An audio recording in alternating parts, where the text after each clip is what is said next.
All right, here we go. Boy in the Striped Pajamas, chapter 19, getting to the end.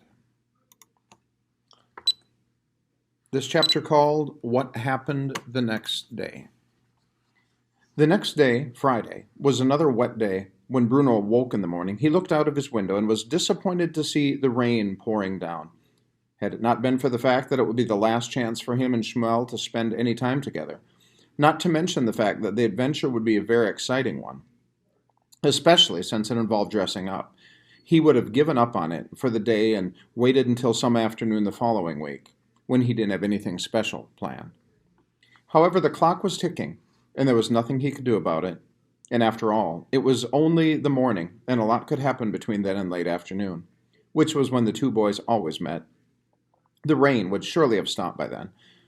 He watched out of the window during morning classes with Herr Litz, but it showed no signs of slowing down then, and even pounded noisily against the window. He watched during lunch from the kitchen, when it was definitely starting to ease off, and there was even a hint of sunshine coming from behind a black cloud. He watched during history and geography lessons in the afternoon, and when it reached its strongest force yet and threatened to knock the window in. Fortunately, it came to an end around the time that Herr Litz was leaving, and so Bruno put on a pair of boots and his heavy raincoat and waited until the coast was clear and left the house. His boots squelched in the mud, and he started to enjoy the walk more than he ever had before. With every step, he seemed to face the danger of toppling over and falling down, but he never did, and managed to keep his balance, even at a particularly bad part where, when he lifted his leg, his boot stayed implanted in the mud, while his foot slipped right out of it. He looked up at the skies, and although they were still very dark, he thought the day had probably had enough rain, and he would be safe enough this afternoon.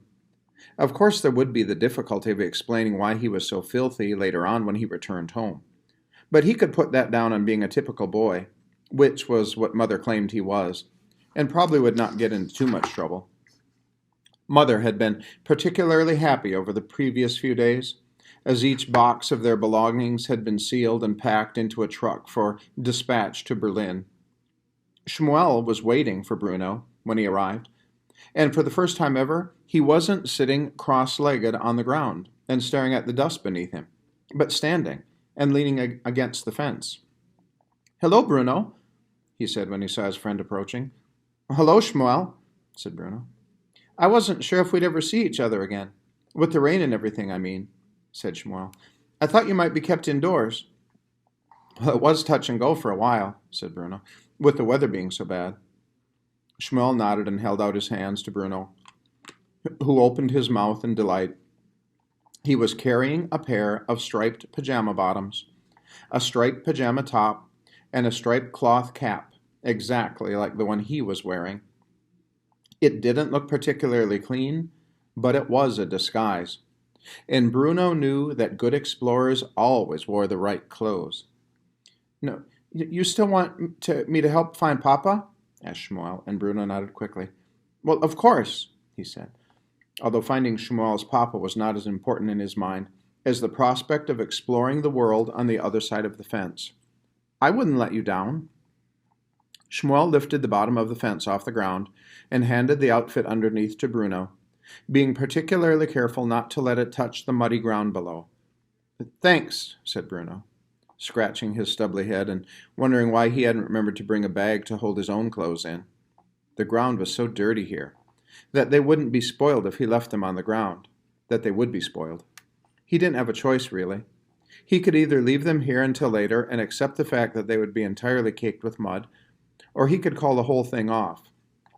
And that, as any explorer of note knows, would have been out of the question. "Well, turn around," said Bruno, pointing at his friend as he stood there awkwardly. "I don't want you watching me." Shmuel turned around, and Bruno took off his overcoat and placed it as gently as possible on the ground. Then he took off his shirt and shivered for a moment in the cold air before putting on the pajama top. As it slipped over his head, he made the mistake of breathing through his nose. It did not smell very nice. "Well, when was this last washed?" he called out. And Shmuel turned around. "Well, I don't know if it's ever been washed." "No, turn around," shouted Bruno. And Shmuel did as he was told. Bruno looked left and right again, but there was still no one to be seen. So he began the difficult task of taking off his trousers while keeping one leg and one boot on the ground at the same time. It felt very strange taking off his trousers in the open air, and he couldn't imagine what anyone would think if they saw him doing it. But finally, and with a great deal of effort, he managed to complete the task. "There," he said, "you can turn back now." Shmuel turned just as Bruno applied the finishing touch to his costume, placing the striped cloth cap on his head. Shmuel blinked and shook his head. It was quite extraordinary. If it wasn't for the fact that Bruno was nowhere near as skinny as the boys on his side of the fence, and not quite so pale either, it would have been difficult to tell them apart. It was almost, Shmuel thought, as if they were all exactly the same, really. "Do you know what this reminds me of?" asked Bruno, and Shmuel shook his head. "What?" he asked. "It reminds me of grandmother," he said. "You remember I told you about her, the one who died?" Shmuel nodded. He remembered because Bruno had talked about her a lot over the course of the year, and had told him how fond he had been of grandmother, and how he wished he had taken the time to write more letters to her before she passed away. It reminds me of the plays we used to put on with Gretel and me," Bruno said, looking away from Shmuel as he remembered those days back in Berlin, part of the very few memories that refused to fade. "It reminds me of how she had always had the right costume for me to wear. 'You wear the right outfit, and you'll feel like the person you're pretending to be,' she always told me. I suppose that's what I'm doing, isn't it? Pretending to be a person from the other side of the fence?" A Jew, you mean?" said Shmuel. "Yes," said Bruno, shifting on his feet a little uncomfortably. "That's right." Shmuel pointed at Bruno's feet and the heavy boots he had taken from the house. "Well, you'll have to leave them behind too," he said. Bruno looked appalled. "But the mud," he said. "You can't expect me to go barefoot." "Well, you'll be recognized otherwise," said Shmuel. "You don't have any choice." Bruno sighed, but he knew that his friend was right, and he took off the boots and his socks and left them beside the pile of clothes on the ground.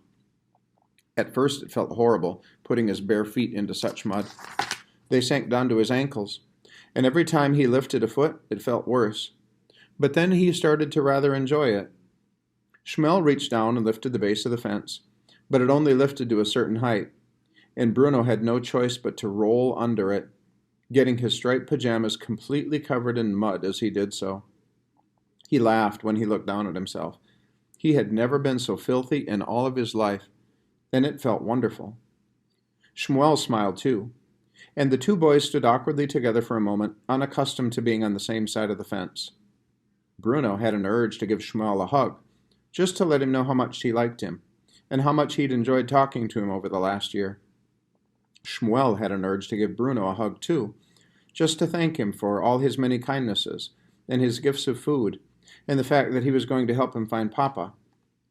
Neither of them did hug each other, though, and instead they began to walk away from the fence and towards the camp, a walk that Shmuel had done almost every day for a year now, when he had escaped the eyes of the soldiers and managed to get to that one part of Outwith that didn't seem to be guarded all the time, a place where he had been lucky enough to meet a friend like Bruno. It didn't take long to get where they were going. Bruno opened his eyes in wonder at the things he saw. In his imagination he had thought that all of the huts were full of happy families, some of whom sat outside on rocking chairs in the evening and told stories of how things were so much better when they were children, and they'd had respect for their elders, not like the children nowadays. He thought that all the boys and girls who lived here would be in different groups, playing tennis or football, skipping or drawing out squares for hopscotch on the ground. He had thought there would be a shop in the center, and maybe a small cafe like the ones he had known in Berlin. He had wondered whether there would be a fruit and vegetable stall. As it turned out, all the things that he thought might be there weren't. There were no grown-ups sitting on rocking chairs on the porches. The children weren't playing games in groups. And not only was there not a fruit or vegetable stall, but there wasn't a cafe either, like there had been back in Berlin. Instead, there were crowds of people sitting together in groups, staring at the ground, looking horribly sad. They all had one thing in common. They were terribly skinny, and their eyes were sunken, and they all had shaved heads, which Bruno thought must have meant there had been an outbreak of lice here, too. In one corner, Bruno could see 3 soldiers who seemed to be in charge of a group of about 20 men. They were shouting at them, and some of the men had fallen to their knees and were remaining there with their heads in their hands. In another corner, he could see more soldiers standing around and laughing, and looking down the barrels of their guns, aiming them in random directions, but not firing them. In fact, everywhere he looked, all he could see was 2 different types of people, either happy, laughing, shouting soldiers in their uniforms, or unhappy, crying people in their striped pajamas, most of whom seemed to be staring into space as if they were actually asleep. "I don't think I like it here," said Bruno after a while. "Neither do I," said Shmuel. I think I ought to go home," said Bruno. Shmuel stopped walking and just stared at him. "But, Papa," he said, "you said you'd help me find him." Bruno thought about it. He had promised his friend that, and he wasn't the sort to go back on a promise, especially when it was the last time they were going to see each other. "All right," he said, although he felt a lot less confident now than he had before. "But where should we look?" "Well, you said we need to find evidence," said Shmuel, who was feeling upset because he thought that if Bruno didn't help him, then who would? "Yeah, evidence, yes," said Bruno, nodding his head. "You're right. Let's start looking." So Bruno kept his word, and the 2 boys spent an hour and a half searching the camp looking for evidence. They weren't sure exactly what they were looking for, but Bruno kept stating that a good explorer would know it when he found it. But they didn't find anything at all that might give them a clue as to Shmuel's papa's disappearance, and it started to get darker. Bruno looked up at the sky, and it looked like it might rain again. "I'm sorry, Shmuel," he said eventually. "I'm sorry we didn't find any evidence." Shmuel nodded his head sadly. He wasn't really surprised. He hadn't really expected to, but it had been nice having his friend over to see where he lived all the same. I think I ought to go home now," said Bruno. "Will you walk back to the fence with me?" Shmuel opened his mouth to answer, but right at that moment, there was a loud whistle, and 10 soldiers, more than Bruno had ever seen gathered together in one place before, surrounded an area of the camp, the area in which Bruno and Shmuel were standing. "What's happening?" whispered Bruno. "What's going on?" "Well, it happens sometime," said Shmuel. "They make people go on marches." "Marches?" said Bruno, appalled. "I can't go on a march. I have to be home in time for dinner. It's roast beef tonight." "Shh," said Shmuel, putting a finger to his lips. "Don't say anything or they get angry." Bruno frowned, but was relieved that all the people in striped pajamas from this part of the camp were gathering together now, most of them being pushed together by the soldiers, so that he and Shmuel were hidden in the center of them and couldn't be seen. He didn't know what everyone looked so frightened about. After all, marching wasn't such a terrible thing. And he wanted to whisper to them that everything was all right, that Father was the commandant, and if this was the kind of thing that he wanted the people to do, then it must be all right. The whistles blew again, and this time the group of people, which must have numbered about 100, started to march slowly together, with Bruno and Shmuel still held together in the center. There was some sort of disturbance toward the back, where some people seemed unwilling to march, but Bruno was too small to see what happened, and all he heard was loud noises, like the sound of gunshots, but he couldn't make out what they were. "Does the marching go on for long?" he whispered, because he was beginning to feel quite hungry now. "I don't think so," said Shmuel. I never see the people after they've gone on a march, but I wouldn't imagine it does." Bruno frowned. He looked up at the sky, and as he did so, there was another loud sound, this time the sound of thunder overhead. And just as quickly the sky seemed to grow even darker, almost black, and rain poured down even more heavily than it had in the morning. Bruno closed his eyes for a moment and felt it wash over him. And when he opened them again, he wasn't so much marching as being swept along by the group of people, and all he could feel was the mud that was caked all over his body, and his pajamas clinging to his skin with all the rain, and he longed to be back in his house, watching all this from a distance, and not wrapped up in the center of it. "That's it," he said to Shmuel. "I'm going to catch a cold out here. I have to go home." But just as he said this, his feet brought him up a set of steps, and he marched on. He found there was no more rain coming down, anymore because they were all piling into a long room that was surprisingly warm and must have been very securely built because no rain was getting in anywhere. In fact, it felt completely airtight. "Well, that's something," he said, glad to be out of the storm for a few minutes at least. "I expect we'll have to wait here till it eases off, and then I'll get to go home." Shmuel gathered himself very close to Bruno and looked up at him in fright. I'm sorry we didn't find your papa," said Bruno. "It's all right," said Shmuel. "And I'm sorry we didn't really get to play. But when you come to Berlin, that's what we'll do. And I'll introduce you to... Oh, what were their names again?" he asked himself, frustrated because they were supposed to be his three best friends for life. But they had all vanished from his memory now, and he couldn't remember any of their names, and he couldn't picture any of their faces. "Actually," he said, looking down at Shmuel, "it doesn't matter whether I do or don't. They're not my best friends anymore anyway." He looked down and did something quite out of character for him. He took hold of Shmuel's tiny hand in his and squeezed it tightly. "You're my best friend, Shmuel," he said. "My best friend for life." Shmuel may have opened his mouth to say something back, but Bruno never heard it, because at that moment there was a loud gasp from all the marchers who had filled the room, as the door at the front was suddenly closed and a loud metallic sound rang from the outside. Bruno raised an eyebrow, unable to understand the sense of all this, but he assumed that it had something to do with keeping the rain out and stopping the people from catching colds.